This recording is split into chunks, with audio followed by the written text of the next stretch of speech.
काय सांगू तुम्हाला, ह्या दोऱ्यांनी सुद्धा फाशी बसताना फाशी.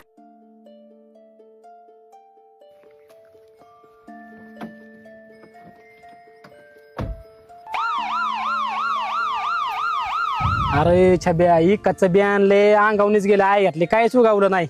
अरे का ना आपल्या शेतकऱ्याला कोण वालीच राहिला नाही. बरं तू थांब इथं, मी आलो एक वज घेऊन. ये छब्या ही बघ मुंडे साहेबांची गाडी आल्या. चल चल चल चल, थांबव थांबव त्यांना थांबव.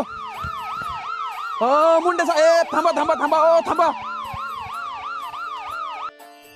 साहेब. शेतकऱ्याला मी थोडं लक्ष राहून द्या साहेब. ह्यांची काय अडचण आहे बघा. काय बाबांनो, काय अडचण आहेत तुमच्या? काय सांगू साहेब तुम्हाला, आम्ही रात्रंदिवस कष्ट करतोय पण आमच्या कष्टाला काही असंच नाही. साहेब ही बघा 4 दिवस झाला औषध मारलंय गावताव, गावात पण नाही मेलं. शेवटी रात्री मी औषध पेलो पण मी पण नाही मेलो. अहो जरा त्या औषधाची कंपनी पण रेड मारा साहेब.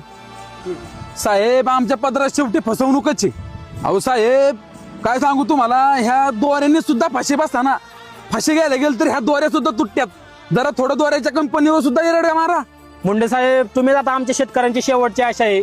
सगळा शेतकरी वर्ग तुमच्याकडे आशेने बघतोय खूप. सुरेश, हा साहेब. ह्यांनी कोणत्या कंपनीचे औषधं आणि कोणत्या कंपनीचे बियाणं वापरले याची माहिती घ्या. शेतकऱ्याच्या कष्टाशी आणि सर्वसामान्य जनतेच्या आरोग्याशी जो खेळ ना त्याच्यात एवढी कशी गाठी त्यांची अजिबात गाय केली जाणार नाही. साहेब ही फक्त आपली जबाबदारी नाही, शेतकऱ्यांची पण जबाबदारी आहे. अगदीच बरोबर आहे तुमचं. म्हणजे डॉक्टर होण्यासाठी MBBS करावं लागतं, इंजिनियर होण्यासाठी मोठमोठ्या डिग्र्या घ्याव्या लागतात. पण शेती करण्यासाठी शिक्षण का नको?